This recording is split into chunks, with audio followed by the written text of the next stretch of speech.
Dengan hormat, kami Pendidikan Dasar dan Kebudayaan Kota Kupang untuk mengambil tempat di depan pengalungan. Pengalungan selendang adat kepada Bapak Kepala Bidang Pendidikan Dasar, Pendidikan dan Kebudayaan Kota Kupang oleh Ketua Panitia Bapak John Tukan.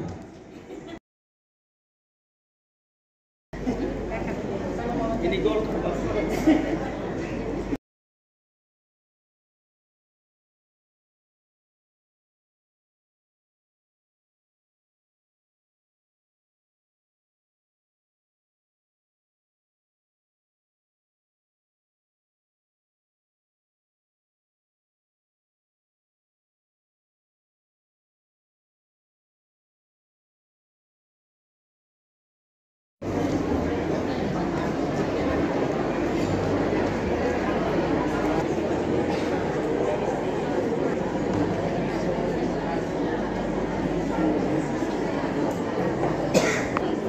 Jangan kasih makan keuangan dulu kali ya, coba diambil.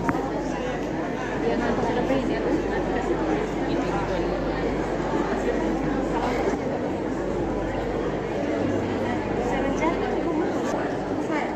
Kami tiga.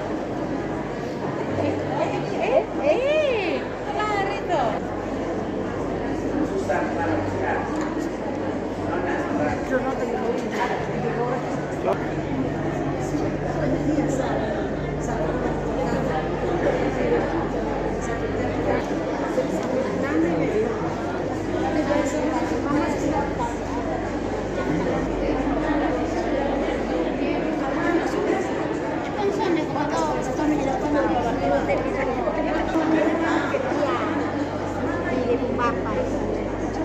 Beta fans dengan Bapak.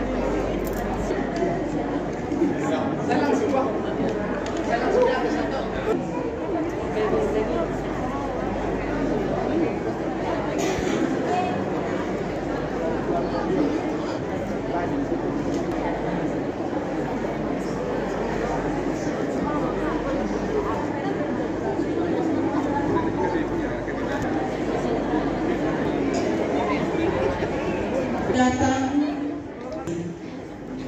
dengan hormat, kami Pendidikan Dasar dan Kebudayaan Kota Kupang untuk mengambil tempat di depan pengalungan. Pengalungan selendang adat kepada Bapak Kepala Bidang Pendidikan Dasar, Pendidikan dan Kebudayaan Kota Kupang oleh Ketua Panitia Bapak John Tukan. Ini menurut Bet ini gol. Kami gol kan semua. Meriah. Ini kader gol kan. Kader. Om, jangan. Jantung sopan. Siap membantu. Karena kuning semua. Rahman Hussein selaku moderator pemateri umum yang pertama.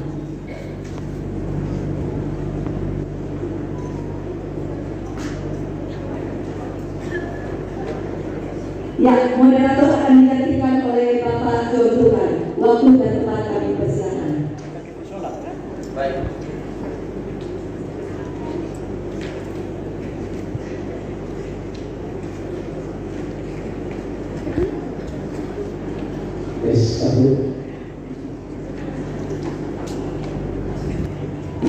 Shalom. Assalamualaikum warahmatullahi wabarakatuh. Om Swastiastu. Namo Buddhaya. Kebajikan. Sampai. Salam sehat. Ya.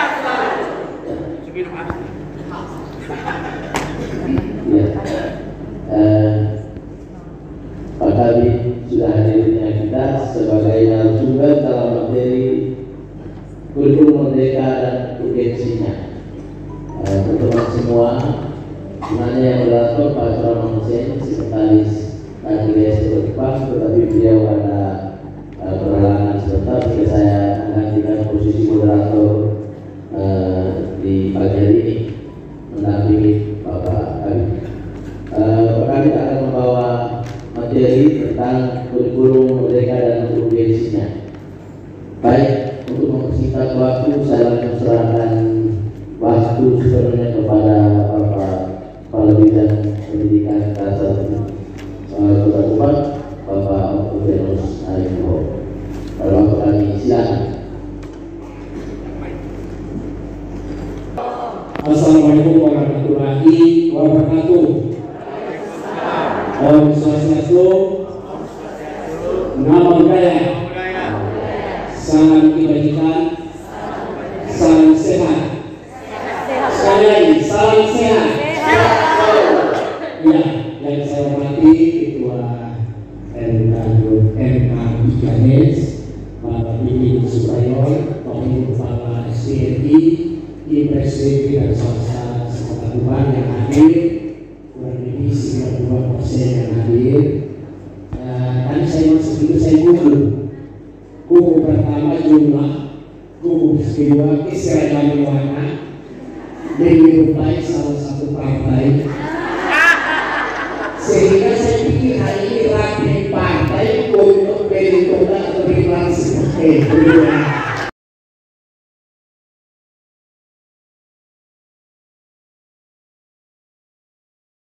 Ini benar, dan saya juga bangga dan sampai saya deklarasikan dari karena warna pilihannya ini. Nah, terima kasih ya, ini menunjukkan kekompakan ya. Bapak Ibu perlu kita budayakan ini bahwa gotong royong dan persatuan adalah kerangka dan jati diri kita sebagaimana keinginan kurikulum merdeka yang disebut dengan profil pelajar Pancasila, bahwa itu menjadi modal ya di dalam keberhasilan suatu usaha atau kegiatan. Bahwa persatuan itu menentukan segalanya ya. Dan saya bangga khusus untuk bidang SDNI dalam setiap momen kegiatan mereka tampil kompak, dan disitulah keberhasilan diraih karena kompak. Kita lihat seperti ini. Betul, kalau bidang SDNI saya selalu contohkan di sini. Pelajar dan adik-adik ya, walaupun jenjangnya rendah tapi tidak kalah di dalam mendesain kegiatan dalam suasana kekeluargaan yang dicirikan oleh kekompakan sebagai wujud dimensi profil pelajar Pancasila, yaitu gotong royong. Nah, itu penting Bapak Ibu. Jadi apapun yang guru buat, apapun yang kepala sekolah buat, harus dalam konteksnya nilai-nilai luhur kita yang terkristal dalam bahasa negara Pancasila yang di dalam kurikulum merdeka merupakan bagian integral dari struktur kurikulum, yaitu yang namanya ekstrakurikuler dalam bentuk kegiatan P5, proyek penguatan profil pelajar Pancasila. Nah, ini Pak Ibu sudah laksanakan. Baik Pak Ibu, saya hari ini mungkin 30 menit saya omong, lalu kita diskusi. Yang saya mau mengundang kita untuk kita sama-sama memiliki satu persepsi, satu pemahaman tentang apa kurikulum merdeka ini penting. Kalau dia penting, di mana letak pentingnya? Dan kira-kira apa hal prinsip yang mendasari kurikulum merdeka yang membedakan dengan kurikulum sebelumnya, dalam hal ini kurikulum 2013. Di sini saya akan jelaskan.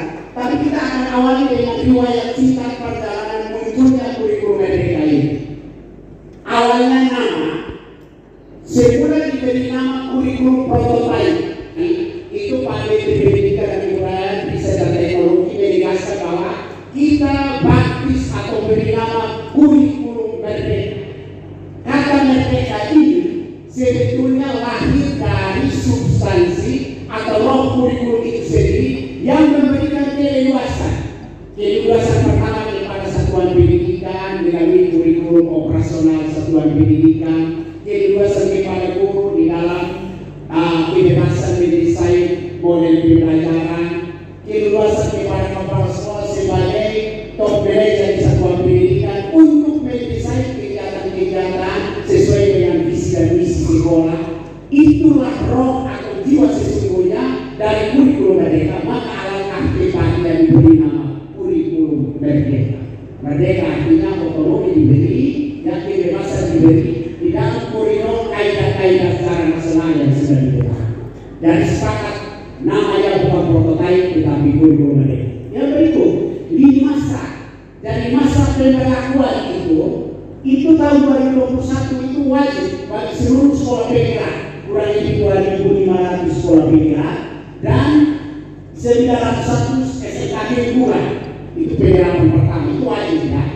Lalu masuk tahun 2022 itu ada opsi bagi satuan pendidikan boleh memilih K13, boleh memilih kurikulum darurat, boleh kurikulum merdeka, tergantung kesiapan dari satuan pendidikan. Dan bukan wajib ya, pilihan. Nah, disitulah pilihan tetapi terbatas.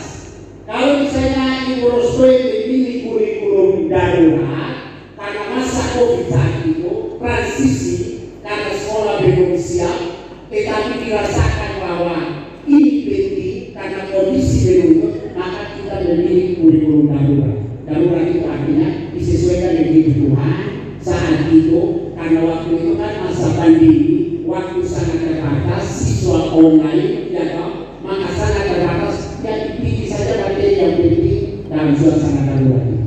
Lalu ada yang memilih kurikulum merdeka. Nah ini opsinya di 2022. Tetapi Bapak Ibu, tahun ini untuk SD yang sudah memilih kurikulum merdeka itu sudah berlaku dari di kelas 1, kelas berapa? 4, kelas 1, 2, 4, 5 ya. Jadi yang belum itu adalah 3 dan 6. Nah nanti tahun 2024 ini Bapak Ibu secara nasional dievaluasi apakah tetap definitif kurikulum merdeka ataukah modelnya seperti apa, kita menunggu kebijakan saat ini. Nah ini masanya ya, dari mulai dari nama, mulai dari masa pemberlakuan yang dilakukan secara opsional. Yang berikut. Nah, di dalam tahap adopsi penerapan, dari kalau satuan pendidikan diberikan kebebasan untuk mengadopsi, itu tahun pertama itu kan ada sekolah yang belum siap, dia awalnya dengan kasih pelatihan guru dulu. Habis itu baru tahun kedua dia gerak. Ada yang dia pelatihan dan jalan secara terbatas. Tapi masing-masing dengan pilihannya. Kemudian ada yang pelatihan penerapan dari kompleksitas sedang. Kompleksitas sedang itu maksudnya dia mengadopsi dari perangkat yang sudah disediakan oleh pemerintah, ya, lalu menyesuaikan dengan kondisi di sekolah masing-masing. Yang berikut. Nah, kompleksitas penerapan kurikulum merdeka dari Bapak Ibu, kalau sekolah ini memilih misalnya kompleksitas sederhana, artinya sekolah ini mengikuti semua secara total yang disiapkan oleh pemerintah, baik guru ajarnya, ya kan, asesmen pilihannya, dan semuanya itu sudah tinggal di copy paste saja dari yang sudah disiapkan oleh pemerintah sendiri. Nah, itu artinya dia memilih dari kompleksitas sederhana. Lalu ada yang kompleksitas dasar, artinya mengambil tetapi memodifikasi. Dan masing-masing sekolah informasi ini, saya yang masuk di mana? Saya apakah sederhana? Kalau Bapak Ibu punya sekolah dia mengambil secara utuh dan semua dokumen yang disiapkan pemerintah, berarti sekolah itu kompleksitasnya sederhana. Tapi kalau dia ambil tetapi dia ada modifikasi sedikit, berarti dia masuk dalam kategori kompleksitas dasar. Tetapi kalau sekolah itu mengembangkan kurikulum sesuai kondisi diri, tetapi menyebabkan sebagian kecil ya dari masyarakat, berarti dia dalam kompleksitas sederhana. Kalau kompleksitas ini itu artinya dia mengembangkan kurikulum operasional sekolah dengan melibatkan masyarakat secara luas. Nah, ini pada level kompleksitas ini. Kita rata-rata di 2 gitu Bapak Ibu. Nah, memang hari ini berjalan sampai berbeda. Dan ceritanya begini Bapak Ibu, sebenarnya pemerintah ini ingin untuk kurikulum yang diberlakukan itu tidak 100% didikte oleh pemerintah pusat. Bahkan sampai sekarang perguruan tinggi itu sudah diberikan opsi. Bahkan sampai sekarang perguruan tinggi itu sudah diberikan opsi-opsi. Boleh untuk program studi itu memilih perlu ada ujian hanya dalam bentuk portofolio atau dalam bentuk penukasi, tidak perlu skripsi. Ya, tergantung kesepakatan dari pihak perguruan tinggi dan program studi. Deskripsi, tesis, disertasi bukan tetapi opsional. Jadi kalau saya program studi A, dia mengatakan, oh kami tidak perlu skripsi lagi, karena selama ini kan mahasiswa sudah diberikan kebebasan mana apa saja dari aspek dia sudah aman. Oh kami hanya mau apa portofolio atau penukasi. Nah itu sudah satu itu namanya kurikulum mereka. Mereka itu memberikan kebebasan. Silakan program studi atau mau skripsi atau tidak terserah. Jadi tidak bisa diterima oleh sebuah pendidikan maupun perguruan tinggi. Nah yang berikut. Nah sekarang ini Bapak Ibu, apakah kurikulum mereka mengganti kurikulum 2013? Dan sepertinya ada di mana kita bahwa ini kurikulum 2013 sudah ganti. Bapak Ibu yang ada adalah yang dilanjutkan dan diperkuat. Apa yang dilanjutkan dan apa yang diperkuat? Mari kita lihat. Jadi yang dilanjutkan dan diperkuat adalah orientasi holistik. Dan ini pada kurikulum mereka kognitif oriented, dia berorientasi pada akademik.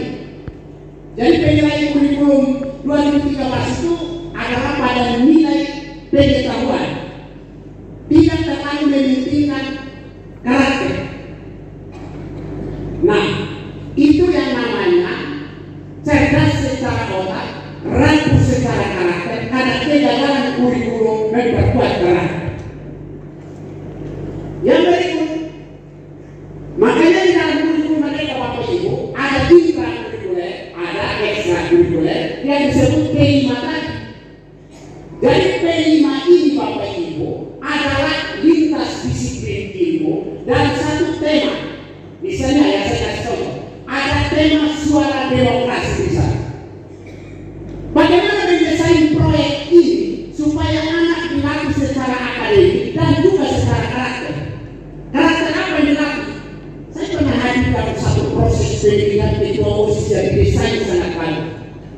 Di situ mulai anak-anak dilatih kejujuran, dilatih sportivitas, menerima hasil pemilihan, dilatih bagaimana perjalanan melakukan memberikan suara, memilih, mencalonkan orang, mendengarkan pemaparan visi dan misi balik kandidat, kemudian mengikuti proses pemilihan. Jadi di dalam P5 itu Bapak Ibu bukan menilai hasil, tapi menilai proses. Nah ini Bapak Ibu, makanya di struktur kurikulum mereka itu 70-80% itu adalah materi yang intrakurikuler. Sisanya itu dikemas dari kegiatan ekstra dalam bentuk P5 atau proyek pembuatan profil pelajar Pancasila. Dan tema-tema yang dikemas lintas disiplin ini. Ketika sekolah memilih tema mana, dibuat dia punya desainnya, alokasi waktu, model pelaksanaannya, untuk penilaian proses instrumen yang perlu dipakai untuk menilai proses pelaksanaan itu dikemas oleh guru sendiri. Nah, apa muara daripada P5? Muara P5 adalah anak memperoleh teori, tetapi anak mengamalkan teori yang dia peroleh lewat prakteknya. Misalnya kalau PKN diajarkan pemilihan umum berlangsung secara langsung, umum, bebas dan rahasia. Bagaimana dia melatih dengan yang namanya memberikan suara, kemudian tidak boleh mempengaruhi orang, atau tidak boleh curang, itu kan melatih karakter kejujuran, karakter sportivitas. Kalau dia kalah dia terima, tidak boleh protes, dia lakukan kampanye secara sehat, tidak boleh menjelek-jelekan. Ini adalah karakter.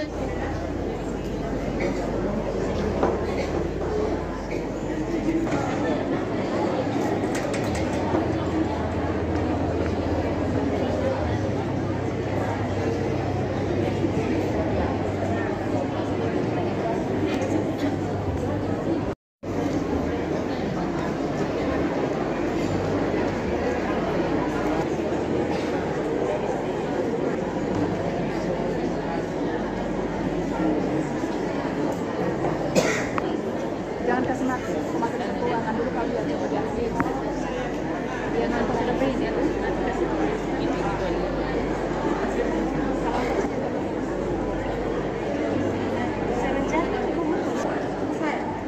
3. Lari tuh.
Datang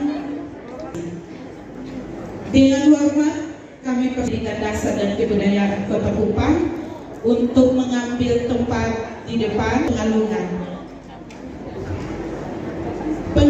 selendang adat kepada Bapak Kepala Bidang Pendidikan Dasar, Pendidikan dan Kebudayaan Kota Kupang oleh Ketua Panitia Bapak John Tukan. Ini menurut Bet Ini gol. Kami golkan semua. Meriah. Ini kader golkan. kader. Om, jangan. Jantung di sofa. Siap membantu. Karena kuning semua. Dia menguji prestasi. Jadi misalnya mata pelajaran ini untuk tahun ini tujuan yang perlu dicapai setelah siswa menyelesaikan di tahun itu adalah apa? Akan ini kan fase, misalnya di fase A untuk kelas 1 dia belum sampai, bisa di kelas 2 baru dia bisa tuntaskan itu. Begitu Pak Bida. Nah ini membedakan, kalau untuk SD itu ada fase A itu kelas 1, 2, fase B kelas 3 dan 4, fase C itu kelas 5 sampai kelas 6, SMP itu fase B, ya. Nah kemudian tidak ada lainnya, dia KKTP ya, kriteria kita capai tujuan pembelajaran. Jadi sebenarnya Bapak Ibu ada beda istilah dan konten di dalam kurikulum mereka sendiri. Kalau Bapak Ibu kenal kurikulum 2013 itu kita bilang KIKD, ya. Dia di dalam kurikulum mereka itu namanya capaian pembelajaran. Di dalam kurikulum 2013 kita kenal LPB, di dalam kurikulum mereka NA, bodoh aja. Kalau gitu ya. Jadi ada hal-hal yang berbeda di situ. Tetapi kalau kita lihat dari banyaknya administrasi, justru dari sederhana kurikulum mereka. Kalau kurikulum mereka guru mau ke administrasi buku 1 sampai buku 4. Pengawas data, guru malam ini tidak tidur, besok tidak ada karena administrasi guru mereka. Tidak ada kayak itu. Kompetensi, air tapi saya sampai pada pertanyaan mengapa kurikulum mereka menjadi unik. Dia unik yang pertama karena selama ini kurikulum 2003 terlalu membebani siswa karena materi terlalu padat, materi terlalu luas, maka orientasi pembelajaran mengejar target kurikulum bukan berorientasi pada kompetensi. Lalu ketika belum disesuaikan sepenuhnya oleh satuan pendidikan dan situasi seperti kedua satuan pendidikan. Jadi pada kurikulum 2013 itu kearifan lokal kurang diperhatikan. Tetapi pada kurikulum mereka melalui KWSP, sekolah wajib sesuai visi-misi mengadopsi kearifan lokal untuk masuk di dalam kurikulum sehingga anak global tinggi and local excellence, ya, strategi tinggi and teknik implementasi. Jadi kalau dia berpikir global tapi dia tahu saya kasih contoh sekarang. Anak kalau ditanya tentang Monas tidak tahu, tapi coba tanya Pak Sobat tidak tahu. Yang di depan mata dia tidak tahu, yang jauh dia tahu. Itu karena murid tidak sadar lokal kalau menuju ke yang global. Global thinking and local aims. Boleh berpikir global, tetapi hal-hal yang merupakan budaya jati diri kearifan lokal perlu ditanam. Lalu di kurikulum mereka Bapak itu wajib. Karena apa? Sehingga perkembangan teknologi, kebutuhan atau kompetensi teknologi menjadi bukan menuju apa yang disebut dengan 4.0 dan society 5.0 ya, untuk apa? Revolusi industri 4.0, kemudian perkembangan masyarakat 5.0. Jadi teknologi nanti SMP itu yang awalnya TIK pilihan, sekarang akan menjadi wajib. SD pun demikian, yang bahasa Inggris itu masuk sebagai pilihan akan menjadi wajib. Dan semua peserta, ya saya selalu lebih fair, lebih akrab kalau memanggil semua teman-teman, karena kita semuanya teman. Jadi beberapa poin yang disampaikan oleh Pak Kabid ya dalam materi urgensi penerapan kurikulum merdeka ya, kurikulum merdeka dan urgensinya. Yang pertama itu pemahaman tentang pentingnya kurikulum merdeka ya. Apa bedanya dengan kurikulum yang lain atau sebelumnya? Beliau sudah memaparkan sejarah perkembangan kurikulum di Indonesia. Apakah kurikulum merdeka menggantikan K13? Ya. Dan juga beberapa poin tentang urgensi diterapkannya kurikulum merdeka. Agar diskusi kita lebih hidup, ya, saya berikan kesempatan kepada 3 orang penanya setelah STK Symbiose 3.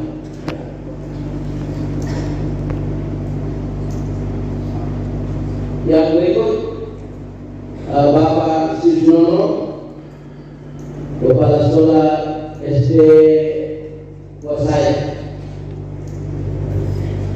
Yang berikut paling belakang dulu dari unsur guru. Ya, nanti dari Pak tolong satu mic ke peserta supaya bisa komunikasi kita lebih bagus. Terima kasih Bapak Kabid yang luar biasa. Terima kasih atas materi yang sudah disajikan. Saya banyak dari apa yang Bapak katakan bahwa kurma atau kurikulum merdeka melanjutkan hutang, melanjutkan membayar hutang dari Kurtilas atau kurikulum merdeka, mempertegas kurikulum merdeka kurikulum 13. Saya tidak bertanya, saya menyampaikan usul dan saran. Saran saya pertama luar biasa ketika mendengar melanjutkan satu lembaga bahwa apapun yang terjadi pasti negatif plus minusnya ada di Kurtilas, juga di kurma pasti ada plus dan minus. Untuk itu lewat forum yang luar biasa ini saya mau merindukan sejak dulu bahwa kurikulum apapun, manakala kalau pelaku dan pengawasnya tidak terlalu serius dalam menyikapinya, saya yakin suatu ketika akan kembali ke Taman Eden. Ya, saya berkata karena saya juga salah satu pelaku kemana-mana kita sampaikan ini. Awal-awal kita panas, luar biasa. Tapi dalam perjalanan kita suruh pelan-pelan dan terima kasihnya loyal. Untuk itu, via forum ini saya menyampaikan Bapak, itulah Bapak pemateri adalah Kabid. Mohon agar kepada para pengawas benar-benar dibekali sehingga bagaimana pengawasan terhadap cekokan atau paksaan pendekatan pada karakter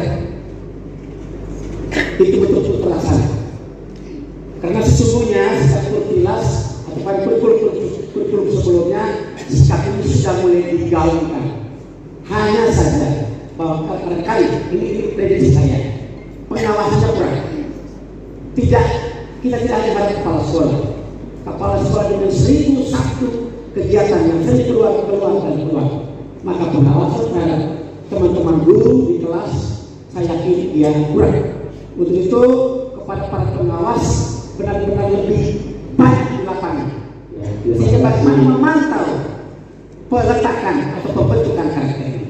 Saya kira demikian agar ini terwujud dan saya lagi beberapa bulan bisa melihat. Semoga ini terjadi. Terima kasih. Terima kasih sahabat saya Pak John Besok. Kalau soal nama dan asal sekolah sudah disampaikan, jadi saya langsung.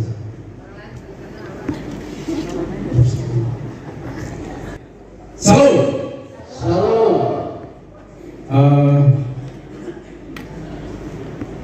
Pada kesempatan ini saya beri apresiasi untuk Bapak Otto sebagai kabit yang luar biasa dengan semangat penerima yang sudah memberikan materi untuk kita siang hari ini. Saya berangkat mulai dari sisi namanya Merdeka, kurikulum Merdeka. Kalau dari nama katakan demikian, karena yang pertama minimnya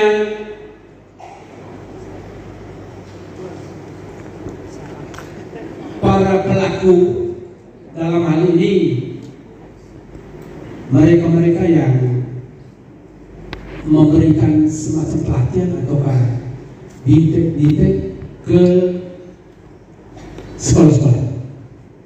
Saya tidak tahu untuk kendalanya apa, tetapi yang pasti bahwa memang untuk Kota Kupang saat ini boleh membumi kurikulum Merdeka, namun itu kalau saya tidak salah itu karena atas inisiatif sekolah satuan pendidikan secara mandiri untuk menghidupkan kurikulum Merdeka. Yang kedua, kurikulum Merdeka bagus. Kalau menurut saya sering nonton di YouTube, bagus, sangat bagus. Tetapi apakah akan benar-benar dilaksanakan di lapangan ketika guru-guru kita dengan keterbatasan yang ada, apakah mereka mampu menerapkan kurikulum ini kepada anak-anak kita? Dengan harapan semakin rutin guru-guru kita mau diberi bimbingan, diberi pelatihan, maka semakin bagus penerapan kurikulum Merdeka yang ada di sekolah-sekolah. Menurut saya tadi Pak Jo dari Santo Yosef III, memang keterbatasan kepengawasan dalam hal ini para pengawas kita yang tidak rasio dengan jumlah sekolah-sekolah di Kota Kupang. Kesempatan yang berbahagia ini kami mohon Bapak Kabit untuk bisa merancang waktu atau personil untuk bisa terjun lapangan, sehingga penerapan kurikulum Merdeka benar-benar merdeka. Saya rasa ini saja beberapa hal yang perlu saya sampaikan. Nama saya Ido dari SDN Bolipoyo. Lengkap Bapak, Ido siapa? Nama saya Roinal Ido asal Penoit SPD dari PTD SD Negeri Bolipoyo. Saya tertarik sekali dengan informasi yang Bapak sampaikan terakhir. Mungkin pertanyaan saya ini juga bisa menjawab nanti keresahan sekian banyak guru mata pelajaran bahasa Inggris yang ada di SD atau guru dengan latar belakang sarjana pendidikan bahasa Inggris yang selama ini menjadi guru kelas di SD. Saya PNS K2, kemudian mengajar, dan waktu itu ibu kepala sekolah bilang tahu kan latar belakangnya SPD. Mengajar sebagai guru kelas karena waktu itu bahasa Inggris masih menjadi mata lokal di SD. Kemudian tahun 2022 saya lolos sertifikasi, dan kemudian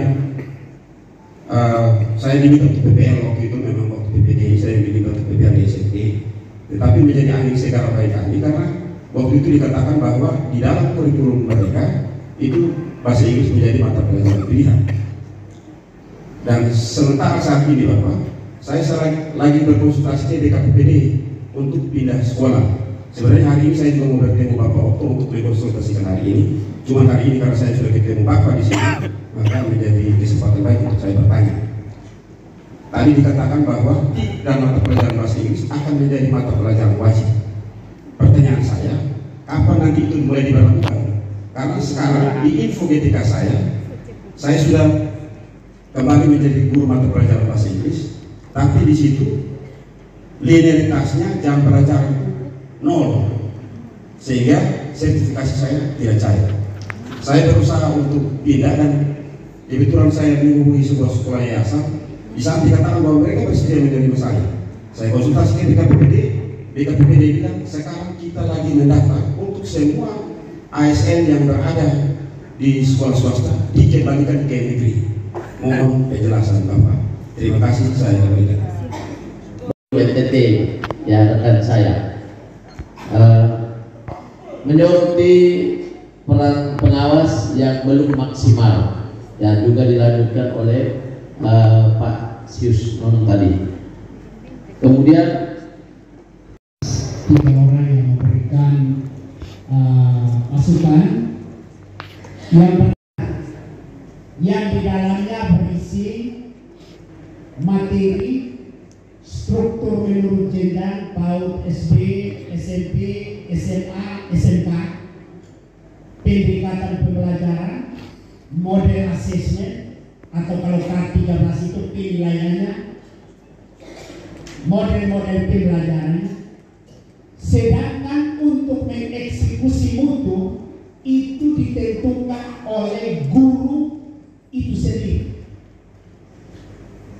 Jadi dalam konteks bagaimana sekolah bisa meningkatkan prestasi belajar anak, guru adalah eksekutor mutu di kelas. Maka perubahan kurikulum, apapun bentuk kurikulum, tetapi kalau budaya mengajar guru masih tetap sama, maka mutu tinggal kenaan. Jadi tidak berarti bahwa dosa mutu rendah ada di kurikulum.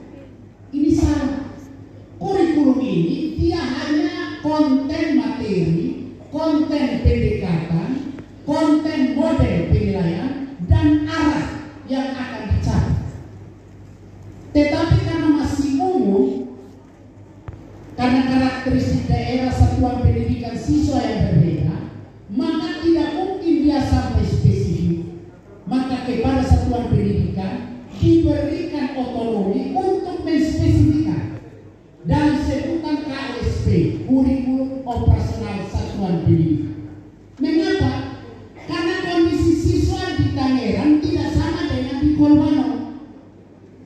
Dari sisi latar budaya, dari sisi kondisi real yang ada di situ pengetahuan dan macam-macam. Maka satuan pendidikan yang lebih tahu, maka kepada satuan pendidikan bagaimana memulihkan dia menyusun apa yang disebut dengan kurikulum operasional satuan pendidikan. Problemnya sekarang adalah sejauh mana kompetensi satuan pendidikan khususnya tim pengembang kurikulum, sehingga dia mampu menerjemahkan sesuai kondisi real satuan pendidikan, karakter siswa, tetapi dalam koridor arahan umum kurikulum nasional. Ini problem dari sini. Tetapi ketika berbicara bahwa siswa harus berprestasi, itu ada di tangan guru, itu ada di tangan kepala sekolah, itu ada di tangan pengawas, Tritunggal. pengawas optimal, kepala sekolah optimal mendisiplinkan guru, dan guru optimal disiplin mengajar, mutu akan terwujud. Itu kuncinya ada di situ. Jangan dengan sendirinya mengganti kurikulum lalu tanpa 3 pilar tadi saya sebutkan itu, tingkatkan disiplinnya, harapan kita berapa. Kesimpulannya Bapak Ibu, dalam konteks kurikulum apapun yang diterapkan tetap di tangan guru, mutu dipertaruhkan. Terima kasih atas masukan dari Pak Keso. 324 ini apa yang menjadi permasalahan kunci kita dan kepala sekolah terkait kurikulum mereka belum optimal. Lalu saya titip pada mereka, tolong perhatikan di tingkat satuan pendidikan, workshop yang diselenggarakan oleh sekolah harus lebih banyak membahas permasalahan ini. Harus diidentifikasi dalam konteks pemahaman terkait kurikulum mereka. Itu apa yang belum mereka pahami. Hal-hal praksis, misalnya terkait asesmen, mulai dari asesmen diagnostik, kognitif, diagnostik non-kognitif, model penyerapan dan tekniknya seperti apa. Ini guru belum paham. Belum juga guru paham apa manfaat dari asesmen diagnostik. Padahal ini sangat penting Bapak Ibu. Sama dengan seorang dokter, Bapak Ibu pergi mengeluh sakit, sebelum dia memberikan tindakan, memberikan obat, dia harus awali dari diagnosa, identifikasi, tahu persis jenis penyakit baru diberikan obat. Sama seorang guru, sebelum melakukan tindakan pembelajaran di kelas, jauh-jauh sebelum dia harus tahu kondisi real siswa kelas 7 misalnya, atau kelas 6 misalnya, kira-kira terkait dengan materi ini, kondisi awal mereka pengetahuan rata-rata di mana? Masih 0 atau 30% kan? Atau ada yang 40%, ada yang masih 0, ada yang 80. Ini kan bervariasi.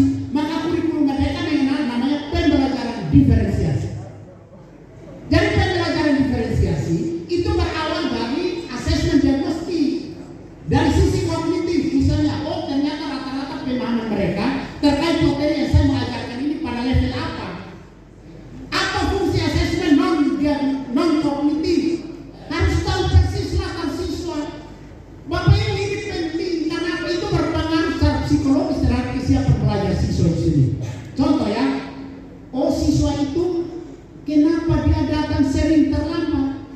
Didiagnosa dulu, kira-kira dia tinggal dengan orang tua atau tinggal dengan orang? Dia datang dari orang tua yang broken atau dari orang tua yang lengkap? Apakah dari orang tua yang sibuknya tinggi semua sehingga dia kurang diperhatikan? Ini penting. Maka start sebelum mengajar, kurikulum mereka mensyaratkan perlu ada asesmen diagnostik, baik kognitif maupun non-kognitif. Nah ini penting Bapak Ibu. Nah ini adalah sebuah problem yang mana guru-guru perlu memahami cara untuk model asesmen, mau diagnostik, formatif maupun sumatif. Juga dia belum paham tentang bagaimana mencapai capaian pembelajaran yang dikemas di dalam fase-fase A sampai F itu. Nah ini yang perlu kami angkat sebagai permasalahan serius yang perlu ditingkatkan di tahun ajaran ini. Maka secara berkolaborasi di satuan pendidikan tolong workshop melalui pengawas saya minta kendalikan supaya mengarah kepada masalah. Kemudian kita jujur secara kuantitatif pengawas kita tidak rasionya tidak imbang. Tahun depan lebih parah lagi di SD, pensiun kira-kira 3 orang. Bayangkan 1 orang tangani 2 kecamatan dengan usia yang di atas 58. Saya kira ini cuma diprihatinkan. Ya kan begitu, no? Nah bagaimana mau optimal jalan dari Nevosaka ke Fatumena, belum istirahat, besok lagi ke Tano, kemudian ke Alam, sampai di sekolah sudah capai mau ngomong sih tidak bisa. Iya, di tengah jalan kolesterol sudah naik, asam urat kumat. Nah ini problem juga. Datang ketemu kepala sekolah sudah 59, genap sudah pergumulan itu. Kenapa begitu Bapak Ibu? Jadi usia berbanding linear dengan kemampuan memori kita.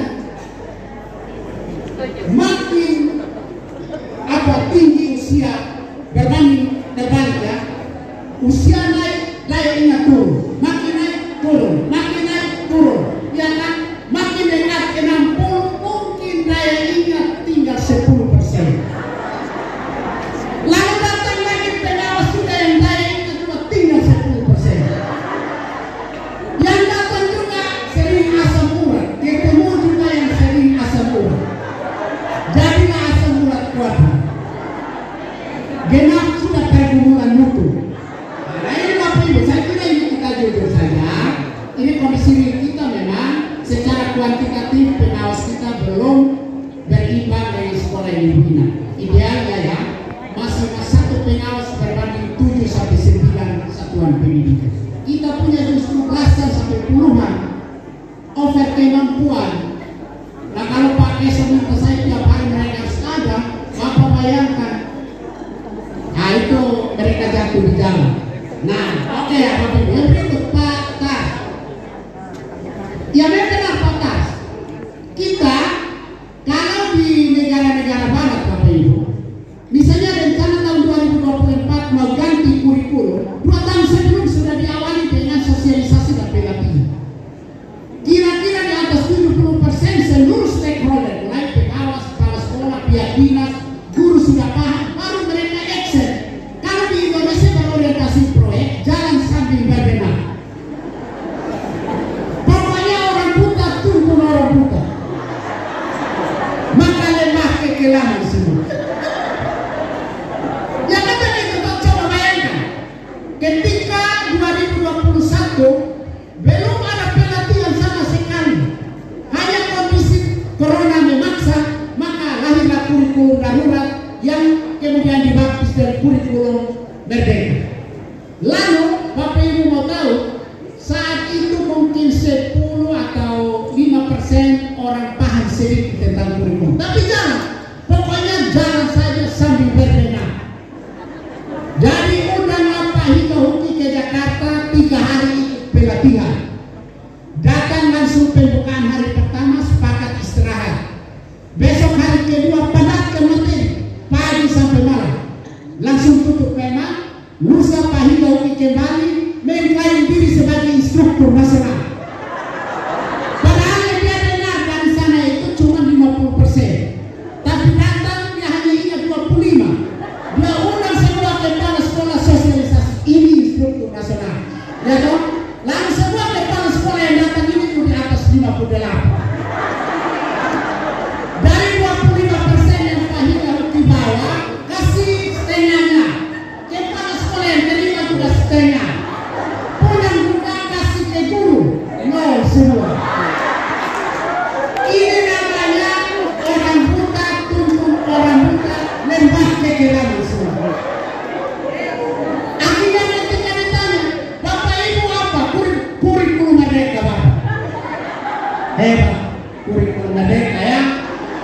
Ibu Rosto berapi-api. Mana kurikulum merdeka Bapak? Sudah kelas 1, kelas 2, 4, 5. Tahun depan 100% kurikulum merdeka. Tanya tentang bagaimana pelaksanaan asesmen formatif, pokoknya aman Bapak. Karena terlalu berapi-api kaki ikut aman Bapak. Akhirnya saya ditanya oleh orang Kemenko, bagaimana Bapak penerapan? Luar biasa. Karena kan Ibu Ros yang kasih saya informasi mantap, saya luar biasa, saya suplai informasi ke Pak Kadis luar biasa, Pak Kadis luar biasa, sangat luar biasa. Orang direktorat pulang dengan hebat kota Kupang. Jadi pokoknya kita saling menipu berjemaah. Bapak Ibu kira-kira ini benar dong? Aminkan itu supaya kamu berdosa. Jadi begini Bapak Ibu, okelah kita ikut alur berjalan sambil berbenah. Ya toh, maka mereka paham itu dan tidak terapkan sekaligus. Start kelas rendah kelas 1, kelas tinggi kelas 4. Tahun kedua naik satu-satu kelas 1, 2, 4, 5. Tahun depan 100% walaupun fakta baru 5%. Tidak masalah. Yang berikut, selesai batas itu saya katakan pelatihan ini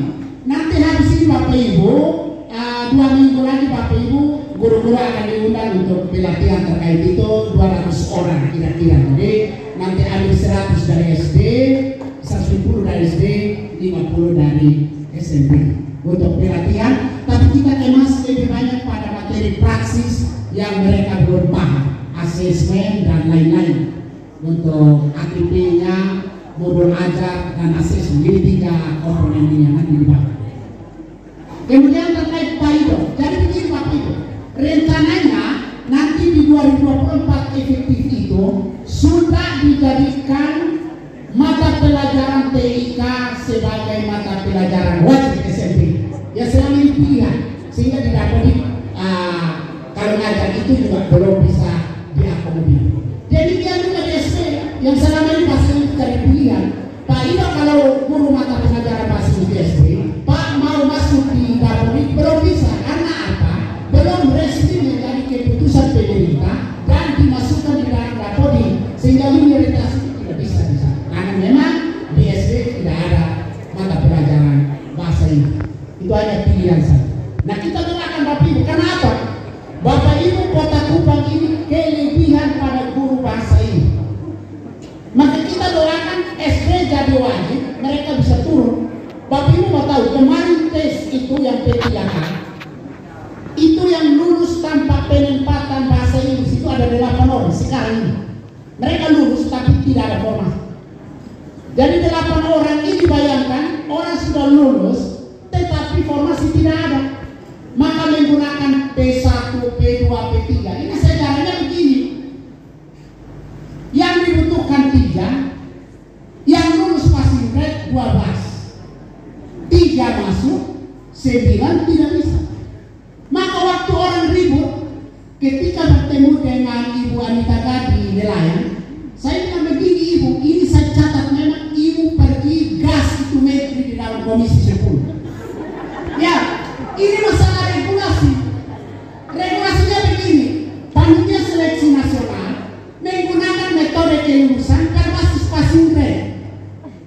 Artinya batas bawah itu 70. Kalau orang di atas 70 lulus, apa yang terjadi? Butuh 3, 15 orang di atas passing grade lulus 15. Sementara kebutuhannya cuma 3. Berarti 3 yang masuk, 12 tidak bisa. Karena formasi tidak ada. Maka metode seleksi harus dirubah berbasis kebutuhan. Butuh 3 kasih lulus 3. Jangan sampai kasih lulus orang tidak ditempatkan. Jakarta lipat tangan, kita tiap hari orang main ketuk pintu terus. Ya kan 12 orang keliling pejabat, datang ke Pakaris. Terus ini kewenangan orang. Bapak-bapak di Jakarta bikin masalah, jauh dari mereka. Kita berhadapan mereka tiap hari mau cari alasan bagaimana. Akhirnya apa? Ternyata puji Tuhan masuk. Jadi waktu itu Pak Kadis Surabaya, saya buat catatan, saya dengan Bapak ini solusinya begini. Formasi Kota Kupang, misalnya kemarin yang lulus 8 tidak penempatan bahasa Inggris, kita taruh 15. 8 masuk tambah 7 yang baru. Tetapi harus diperjuangkan orang-orang yang kemarin sudah lulus tidak boleh ikut tes lagi. Karena apa? Sekarang ini kan mereka marah kayak ini tidak belajar, ikut tes tidak lulus kembali. Orang kan rugi.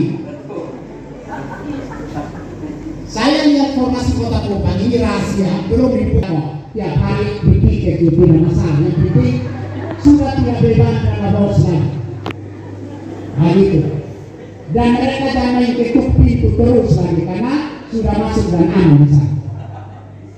Dan PAIDO kalau bahasa Inggris berdoa terus supaya 2024 situasi politik aman, lalu di kurikulum mereka tetap diambil sebagai kebijakan nasional, kurikulum yang dipertahankan, lalu bahasa Inggris menjadi wajib di SD. Selesai persoalan di situ. Itu pun juga tergantung kekuatan dua PAIDO. Saya kira demikian ya Bapak Ibu. Saya kembali ke orang. Baik, kita tepuk yang meriah untuk Pak Kadis. Ya. Jadi suara tetap meledak-ledak, semangat tetap berkobar-kobar. Baik, teman-teman semua, waktu kita terbatas. Ya sekarang saatnya kita makan siang. Jadi atas nama panitia dan juga teman-teman semua peserta, saya ucapkan banyak terima kasih atas materi yang sudah dibawakan oleh Pak Habib. Ya sekali lagi Ketua K3S untuk arahan selanjutnya. Baik, baik Bapak Ibu, jam makan siang. Kalau Bapak Ibu baca baik-baik di buku panduan, itu 1 jam. Artinya terhitung mulai jam 12 sampai nanti jam 13.00. Saya ulangi, jam 12 sampai 13.00. Bapak Ibu masuk, nanti sudah masuk ke kelas masing-masing. Ada kelas kepala sekolah dan ada kelas guru. Oleh karena itu, nanti saya selepas makan siang, mohon Bapak Ibu melebur ke kelasnya masing-masing. Nanti ke depan. Terima kasih saya ucapkan dan saya kembalikan ke Ibu Esther. Selamat siang. Kepala Bidang Pendidikan Dasar, Pendidikan dan Kebudayaan Kota Kupang, Bapak Octavianus Nerbowo, SPD MNSI, yang telah menyampaikan materi umum tugas mendampingi Bapak Habib. Bapak Ibu Kepala Sekolah beserta dengan Bapak Ibu Guru, waktu telah menunjukkan untuk kita bersama menyantap siang. Tetapi sebelum kita santap siang bersama,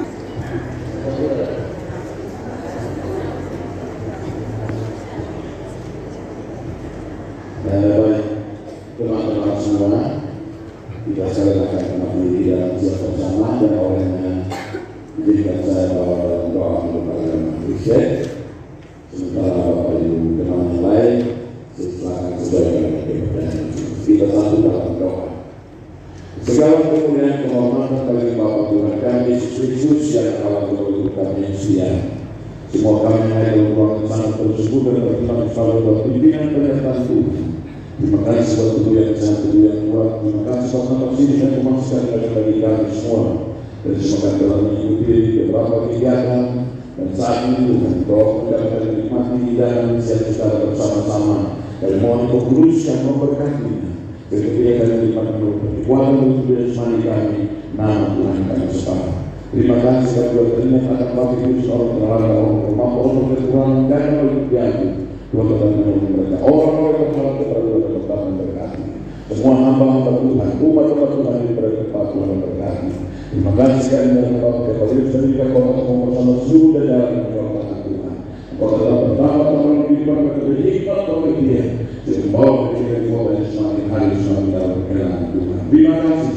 Hidup mereka dalam nama Yesus kami bersama berkat Tuhan. Dan bersyukur kepada Bapa di surga. Amin. Pak Yusuf Amin yang telah membawakan kita di dalam doa.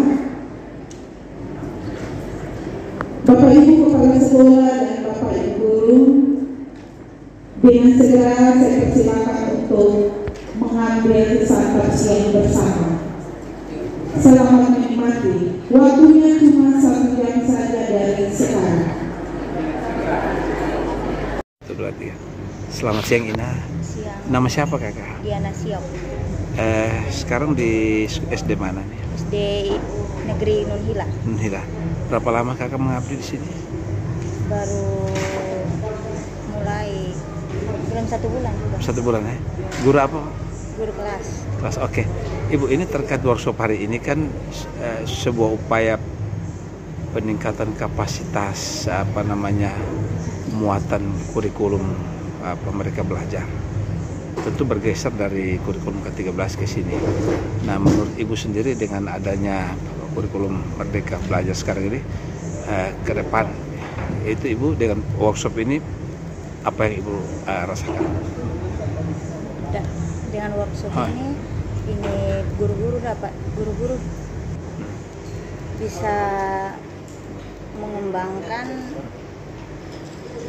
kemampuan dan guru-guru juga dapat mengetahui tentang kurikulum Merdeka ini.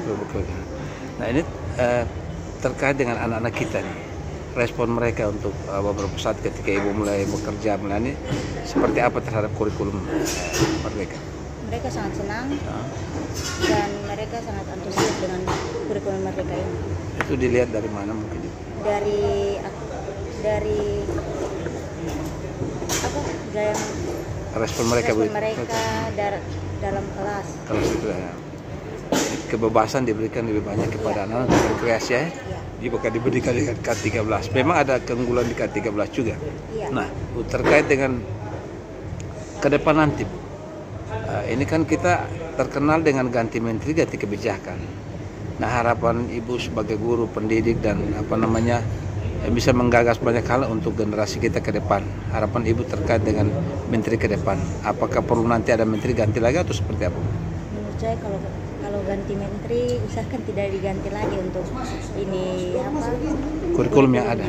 Kurikulumnya yang ada sudah pas untuk anak-anak, tidak perlu diganti lagi. Sehingga itu lebih menolong anak-anak untuk lebih berkreasi. Nah, oke, baik. Kepada anak-anak kita, harapan anak-anak kita. Kepada anak-anak kita, semoga anak-anak bisa menjadi anak-anak yang berguna di masa yang akan datang. Dengan kurikulum yang ada Dengan ini. kurikulum yang ada dan kurikulum yang baru ini. Oke. Terima kasih. Baik, terima kasih Inat. Selamat siang kakak. Nama siapa nih kak? Rian, SPD. Oke, sekarang di mengabdi Swasta Angkasa. Oh, SD Swasta Angkasa. Kakak terkait workshop manajemen kepala SDMI Kota Kupang tahun 2023 nih. Ini kan juga masih terus bergelut dengan kurikulum K13 dan juga kurikulum mereka. Nah, workshop ini menurut kakak, ini sebagai respon kakak terhadap workshop kali ini seperti apa? Kalau untuk saya, kurikulum Merdeka ini sangat membantu sekali. Karena dalam hal ini tidak terpaku pada pembelajaran K13 yang sebelumnya. Kalau K13 itu dia hanya berdasarkan pada materi-materi yang ada pada buku. Jadi itu hanya kita bisa cari tambahannya pada materi kecuali dari bantuan internet. Kalau untuk pemberian sekarang kan dia sistemnya sama seperti K13, tapi bedanya di sini ada proyek, yaitu program P5 yang bagaimana anak-anak setelah mendapatkan materi itu mereka juga bisa mendapatkan proyek dari materi yang telah dibawakan, dan itu dilihat dari kondisi lingkungan yang ada di sekolah. Untuk sementara ya masih untuk praktek pun masih di sekolah, belum lagi yang di luar praktek, nanti itu disesuaikan sesuai dengan materi. Ada sesuai dengan kondisi sekolah juga. Menurut kakak tanggapan kurikulum mereka ini dalam pengembangan ke depan seperti apa gitu harapan kakak? Kalau untuk kedepannya pasti ini sangat membantu. Sangat membantu. Terkhususnya untuk anak-anak yang di Kota Kupang. Kota Kupang. Ya, sangat membantu sekali. Apalagi sudah didesain secara detail bagaimana anak-anak untuk belajarnya tidak hanya terpaku pada materi saja, tapi dari materi itu juga mereka bisa melatih dalam proyek yang sudah dibuat sesuai dengan materi. Ini untuk Kota Kupang nih, harapan kakak kan di kampung-kampung juga. Iya. Harapan seperti apa ini supaya? Harapannya ya semoga yang bukan hanya saja di Kota Kupang, tapi juga di pelosok-pelosok sekolah-sekolah yang memang secara kita lihat bahwa masih kurang pengetahuan, kurang juga bantuan-bantuan berupa pendidikan ke pelosok-pelosok yang ada sekolah-sekolah pelosok, dan itu sangat membantu sekali. Harapan saya semoga mereka juga sama seperti anak-anak sekolah yang di Kota Kupang, dan mungkin lebih meningkat lagi untuk pemerintah memperhatikan anak-anak, jangan khusus pada Kota Kupang itu, tapi sekolah-sekolah di pelosok-pelosok luar negara. Baik, terima kasih untuk komentar sukses untuk kakak.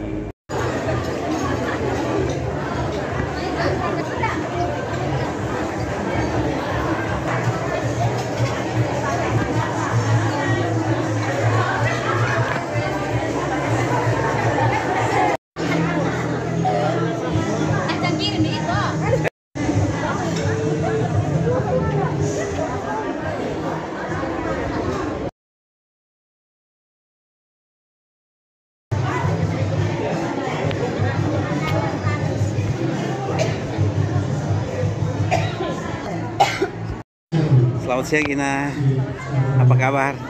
Baik. Nah, nama siapa kakak saya? Nama saya Marlina Notek. Marlina? Marlina Notek. Marlina Notek, wow. Sekarang mengabdi di mana nih? Sekolah Kristen Generasi Unggul. Sekolah Kristen Generasi Unggul Kupang. Ya, Berapa? tepatnya di tingkat SD. Oh ya, sudah berapa lama, Bu? Hampir 4 tahun. 4 tahun. Kelas berapa, Bu? Saya ngajar sekarang di kelas 5. Kelas 5 ya, artinya 4 tahun kelas 5. Tidak, sebelumnya saya dari kelas 1, kelas 2, Wow. tahun ini kelas 5. Kelas 5, oke Bu. Ini terkait hari ini ada workshop gitu, untuk para guru TK, SD, MI. Nah ini dalam peningkatan kapasitas kita memang berhadapan dengan kurikulum, masih dengan kurikulum K13 tapi juga kurikulum mereka. Coba Ibu gambarkan manfaat yang selama ini dengan kurikulum 13 dan mereka belajar. Di sekolah Ibu sudah seperti apa yang dilakukan? Mungkin saya singkat saja. Ya. Sesuai dengan penjelasan tadi di dalam bahwa untuk kurikulum K13 ini sebelumnya itu kurikulum itu hanya berfokus pada pengetahuan anak. Nah, sedangkan beralih atau dilanjutkan oleh kurikulum Merdeka ini akan lebih berfokus pada karakter anak. Nah, kalau berbicara tentang karakter, kami Sekolah Kristen Generasi Unggul kami sudah menerapkan penerapan karakter itu lebih dulu sebelum ada kurikulum Merdeka. Ya, jadi untuk berbicara soal karakter itu kami sudah mempraktekkan di sekolah kami lebih dulu. Ya. Untuk mengukur karakter anak-anak, kalau kami di Sekolah Kristen Generasi Unggul itu ada 10 indikator lebih sekarang, malah sudah 11 indikator yang kami uji untuk menilai karakter anak-anak. Jadi kalau untuk karakter kami sudah sejak dulu malah ya di sekolah kami. Luar biasa. Untuk penilaian berbasis proyek ini juga kami sudah dari dulu. Ya. Kami sudah menerapkan di sekolah kami. Jadi beralih ke kurikulum Merdeka sekarang ini, mau dibilang kami sudah cukup banyak yang kami lakukan di sekolah kami. Ini dalam rangka pemantapan saja nih, ya. Dalam implementasi nanti. Jadi sekolah kami begitu menerima kurikulum Merdeka, kami tidak kaget lagi karena kami sudah menerapkan itu sudah di sekolah kami. Siap. Oh, luar biasa. Nah, harapan Ibu ke depan untuk respon sekolah-sekolah lain dalam hal mendukung kurikulum belajar? Karena kami sudah menerapkan lebih dulu, jadi menurut kami tidak susah, tidak sulit. Karena seperti tadi penjelasan di dalam bahwa bukan kurikulum Merdeka bukan menggantikan K13, tapi hanya melanjutkan. Kalau sebelumnya K13 berfokus pada pengetahuan, sekarang maka dilanjutkan oleh kurikulum Merdeka yang juga berfokus pada karakter. Jadi tidak susah sebenarnya. Oke, Bu. Jadi ini tinggal melakukan saja ya, mementapkan saja, peningkatan kapasitas saja. Oke. Nah, terima kasih untuk komentar Ibu. Sukses selalu Ibu di sekolahnya. Biarlah kurikulum yang berbasis karakter ini kemudian menjadi faedah yang besar buat daerah kita, Kota Kupang dan juga Nusa Tenggara Timur. Salam sukses Bu, salam pendidikan.